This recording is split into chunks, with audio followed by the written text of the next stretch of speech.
8वें number पर होगा body of pancreas. Body of pancreas, body of pancreas, pancreas की body वाला पार्ट स्टमक बेड के अंतर्गत आएगा। ये ट्रांसवर्स मीजोकोलोन है, ये ट्रांसवर्स कोलोन है, ये ड्यूडेनम है, ये एब्डोमिनल एओर्टा है और ये सीलिएक ट्रंक है। ठीक है, इसको आप लोग लिख सकते हैं अगर लिखना चाहते हैं तो ये खत्म हुआ पोस्टीरियर रिलेशन। अब हम देखते हैं anterior relation. Anterior relation, anterior में क्या होगा, एंटीरियर रिलेशन को हम क्या करते हैं, डायग्राम स्केच से समझ लेते हैं। देखो ये एब्डोमिनल वाल का क्रॉस सेक्शन है, तो इसे काटे दिखाए हुए हैं। ज़्यादा ही मोटी हो गई है डॉल। इधर डायफ्राम होगा, डायफ्राम होगा, उससे ओसोफेगल ओपनिंग से ओसोफेगस निकल गया और डायफ्राम तुम्हारा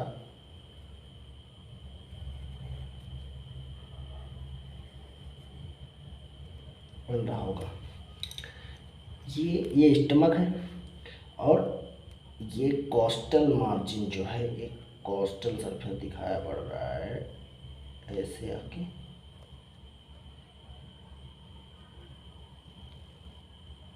एक कोस्टल मार्जिन दिखाया गया है। देखो ये जो स्टमक है वो 3 पार्ट से रिलेटेड होता है। यहाँ पर क्या होगा, कुछ लीवर का पार्ट होगा, तो यहाँ पे लीवर का लेफ्ट लोब होता है,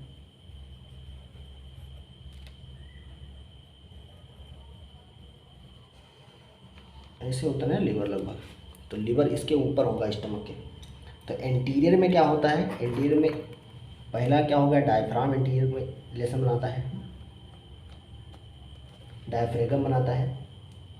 ये एरिया लीवर का लेफ्ट लोब है और जो ये डायफ्राम है और ये area related to liver, area related to liver, ये वाली जो एरिया होती है लेफ्ट साइड की, जो लोअर लेफ्ट साइड की एरिया होती है वो डायफ्राम की एरिया होती है, एरिया रिलेटेड टू डायफ्राम। और जो लोअर एरिया होता है स्टमक का, वो एरिया होता है area related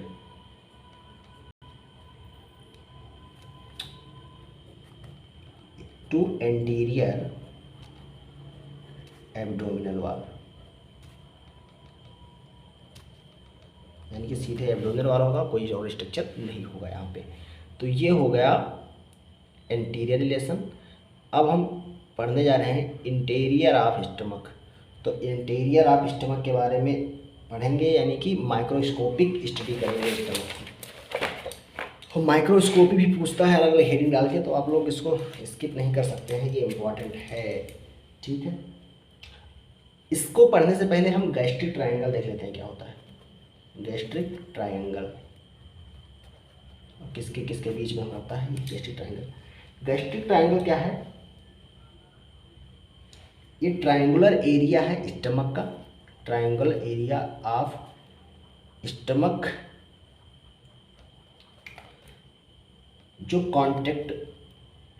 contact with anterior abdominal wall. ठीक है, कॉन्टेक्ट इसका हो किससे होगा, एंटीरियर एब्डोमिनल वॉल से होगा। ये बॉन्डेड कैसे होगी, लेफ्ट साइड देखते हैं, राइट साइड देखते हैं और इन्फीरियरली देखते हैं। भाई ट्रायंगल बनने के लिए 3 चीज़ होनी चाहिए। तो लेफ्ट साइड में कहाँ होगा, लेफ्ट साइड में लेफ्ट कोस्टल मार्जिन होगा, राइट साइड में lower border of liver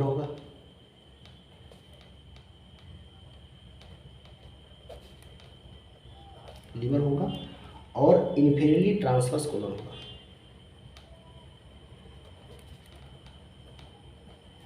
inferiorly क्या होगा, ट्रांसवर्स कोलन होगा। ये बनाता है गैस्ट्रिक ट्रायंगल। और गैस्ट्रिक ट्रायंगल किस में हेल्प करता है, गैस्ट्रोस्टोमी में। जब कंप्लीट ओसोफेजियल ऑब्स्ट्रक्शन हो गया, व्हेन कंप्लीट ओसोफेजियल ऑब्स्ट्रक्शन, अब ओसोफेगस क्या है, ब्लॉक है, उससे खाना नहीं जा रहा है नीचे, तो क्या करेंगे हम, गैस्ट्रिक ट्रायंगल में क्या करते हैं, गैस्ट्रोमी करते हैं, गैस्ट्रोस्टोमी करते हैं, gastrostomy performed in this area.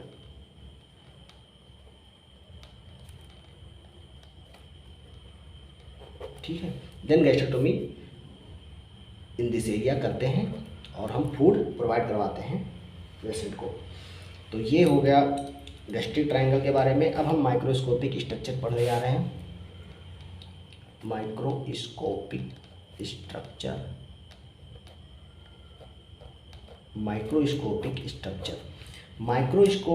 Structure को हम डायग्राम से समझ लेते हैं। देखो, जो इसमें सीरस कोट होती है और मस्कुलर कोट होती है। जो सीरस कोट होती है वो पेरिटोनियम से बनती है, और वहीं पर जो मस्कुलर कोट होती है वो 3 मसल लेयर से मिलकर बनी होती है। Inner layer of oblique fibres, middle layer of circular fibres and outer layer of longitudinal fibre से। तो सबसे अंदर होगी ऑब्लिक लेयर, आउटर लॉन्गिट्यूडिनल, इधर सर्कुलर, और सबसे नीचे क्या होगी, ऑब्लिक मसल लेयर होगी। इसको हम डायग्राम से सीधे समझते हैं कि डायग्राम दयाराम है। ठीक है, ये स्टमक का हमने क्या कर दिया, चीरहरण कर दिया, मतलब इसको हम ऐसे स्लाइस काट दिए। अब जब स्लाइस काटेंगे तो कुछ ऐसा दिखाई पड़ेगा। ये मस्कुलर लेयर हो गई, ये मस्कुलर लेयर हो गई। मस्कुलर लेयर को, तीनों लेयर को डिस्टिंक्ट नहीं करते हुए एक ही में दिखा दे रहे हैं मस्कुलर लेयर।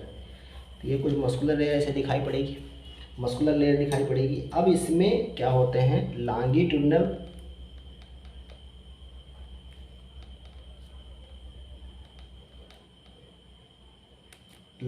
ग्रूव्स होते हैं, गैस्ट्रिक पिट्स दिखाई पड़ते हैं, और गैस्ट्रिक रुगी दिखाई पड़ती है।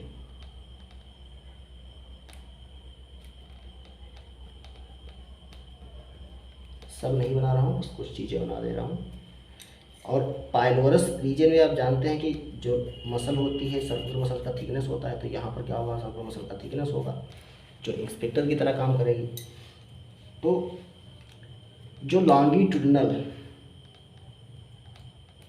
देखो ये लॉन्गिट्यूडिनल कुछ रीजन है, जिसे क्या कहते हैं, पाइलोरिक कैनाल।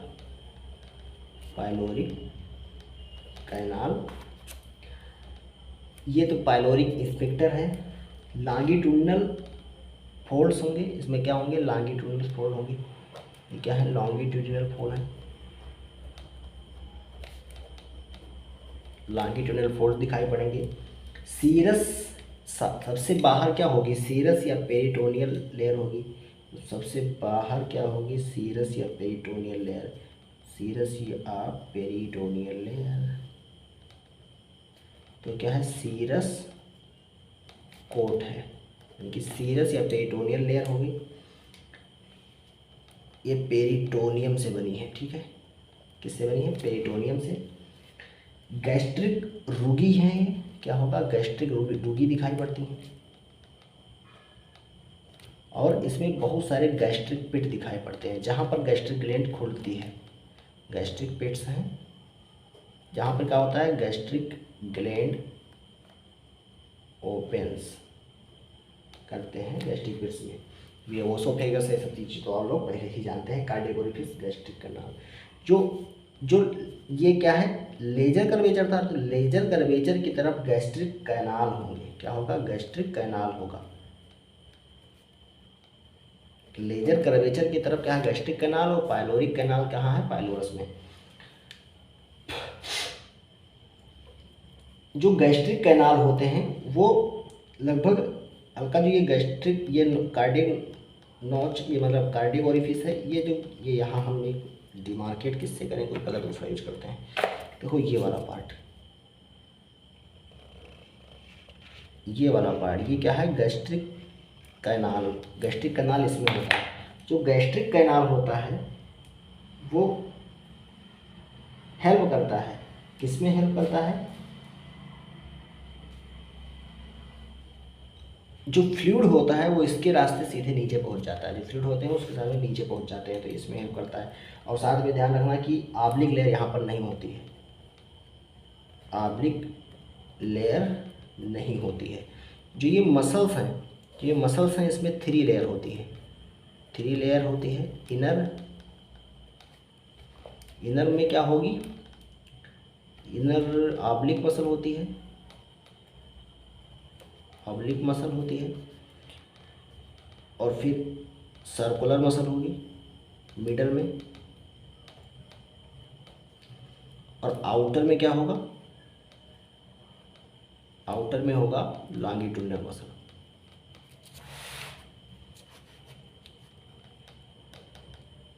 आउटर में लॉन्गिट्यूडिनल मसल्स होगी। तो ये बात हो गया इंटीरियर के बारे में। अब हम पढ़ते हैं आर्टेरियल सप्लाई, वेनस ड्रेनेज और लिम्फेटिक ड्रेनेज और नर्व सप्लाई के बारे में।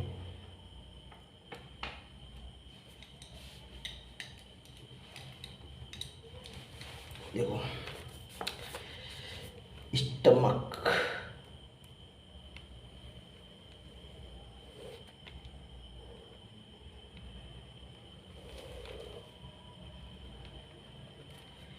ये क्या है? स्टमक है। इधर क्या होता है? स्प्लीन होता है। क्या होता है? स्प्लीन होता है। यहाँ से एब्डोमिनल एओर्टा, पीछे डायग्राम में देख चुके हैं, एब्डोमिनल एओर्टा जाती है। और एब्डोमिनल जो एओर्टा होती है वही राइज करती है क्या? Coeliac trunk.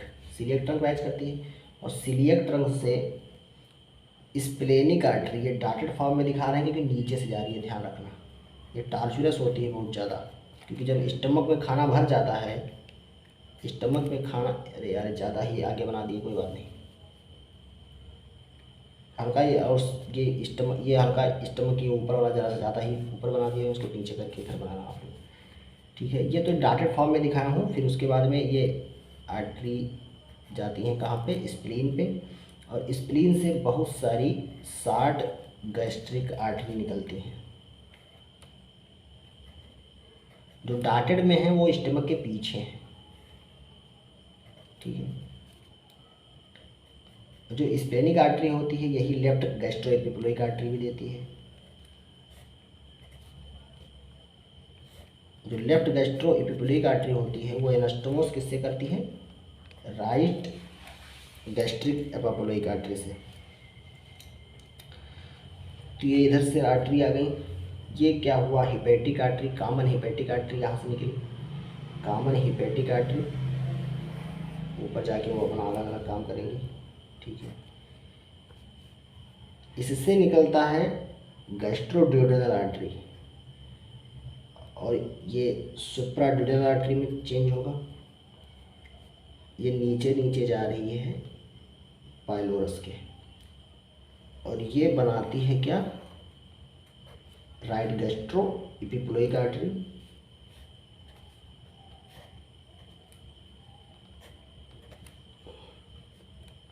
ये क्या है? सुपीरियर पैंक्रियाटिको ड्यूडेनल आर्टरी, जो पैंक्रियाज को सप्लाई करेगी आर्टरी। तो जो मेन आर्टरीज होती हैं सप्लाई करने वाली, वो क्या ना, एक यहाँ से डायरेक्टली निकलती है सीधे टंग से, लेफ्ट गैस्ट्रिक आर्टरी, जो कि राइट गैस्ट्रिक आर्टरी से एनास्टोमोस करती है। कॉमन हिपैटिक आर्टरी से क्या निकलेगी? राइट गैस्ट्रिक आर्टरी, जो एनास्टोमोस करेगी लेफ्ट गैस्ट्रिक आर्टरी से।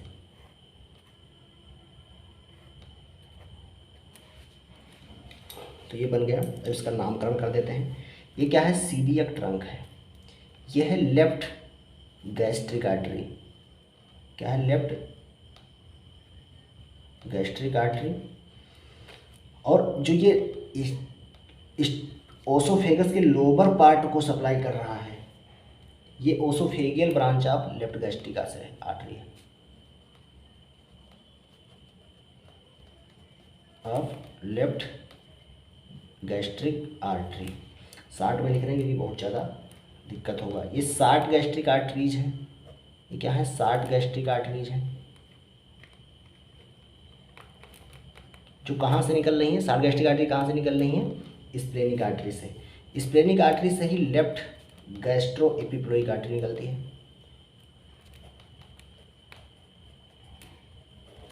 जो एनास्टोमोस करती है राइट गैस्ट्रो एपिप्लोइक आर्टरी से।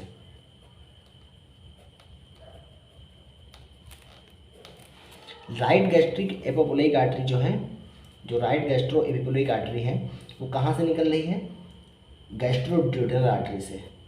गैस्ट्रोड्यूडेनल आर्टरी से। गैस्ट्रोड्यूडेनल आर्टरी एक ब्रांच देती है जिसे कहते हैं सुप्राड्यूडेनल आर्टरी। सुप्राड्यूडेनल आर्टरी जो सप्लाई इसे करती है ड्यूडेनम को। एक ब्रांच और निकलती है जो पीछे से जाती है, ड्यूडेनम को सप्लाई करती है, उसे कहते हैं रेट्रोड्यूडेनम, यानी कि पीछे से retro.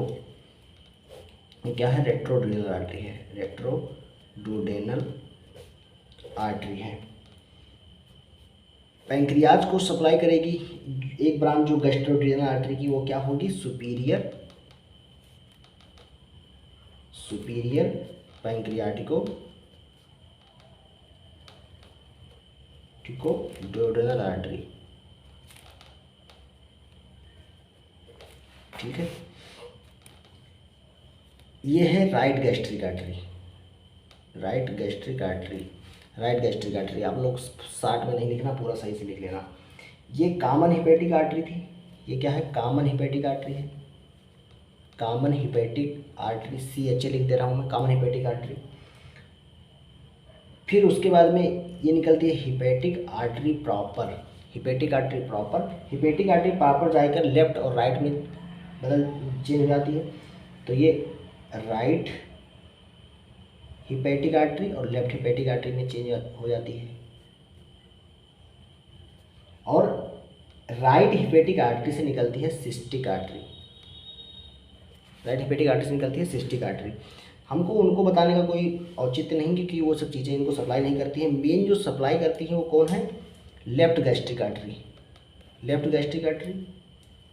Gastric artery, short gastric artery, left gastroepiploic artery, right gastroepiploic artery. ये सब सप्लाई कर रही है किसको, स्टमक को। तो ये हो गया। अब आपको लिखना है तो ऐसे ही हेडिंग डाल के लिख देना बस। क्या अगर बढ़ाना है तो सीधे लिख दोगे लेफ्ट गैस्ट्रोएपिप्लोइक आर्टरी कहाँ से निकलती है, स्प्लेनिक आर्टरी से निकलती है। ये क्या है, स्प्लेनिक आर्टरी है। देखो, स्प्लेनिक आर्टरी डायरेक्टली स्टमक को सप्लाई नहीं कर रही है, उसकी ब्रांचेस सप्लाई कर रही है, ध्यान रखना। तो स्प्लेनिक आर्टरी की ब्रांच हो लेफ्ट गैस्ट्रोएपिप्लोइक आर्टरी है। साथ में मतलब बढ़ाते जाएंगे किसकी ब्रांच है, कहाँ से निकल रहा है, ये सब चीज़ें आप लिखते जाएंगे तो क्वेश्चन आपका आंसर बढ़ता चला जाएगा। ये क्या था, स्प्लीन था, क्या है, स्प्लीन है। तो ये बात हो गया आर्टेरियल सप्लाई का। अब हम देख लेते हैं वेन ड्रेनेज। बहुत ही बड़ा टॉपिक है ये, बहुत ही बड़ा हार्ड टॉपिक है। देखो MBBS में कोई भी टॉपिक छोटा नहीं है, सब बड़ा ही है। बस केवल अपना पढ़ने का तरीका है कि हमको सबको इतना सारा लोड दे दिया जाता है कम समय में कि ज़्यादा ही दिक्कत हो जाती है। तो जो वेनस ड्रेनेज देखे हैं, वेनस ड्रेनेज में कैसे देखेंगे, देखो इसमें भी स्प्लीन इधर ही होगी, बस अधिकांश लगभग सिमिलरिटी ही होती है आर्टेरियल और वेनस ड्रेनेज में, लेकिन यहाँ पोर्टल वेन आ जाती है, ये ध्यान रखना। देखो, जो ड्यूडेनम का फर्स्ट पार्ट होगा, वहाँ से उसके नीचे से क्या होती है, अंदर से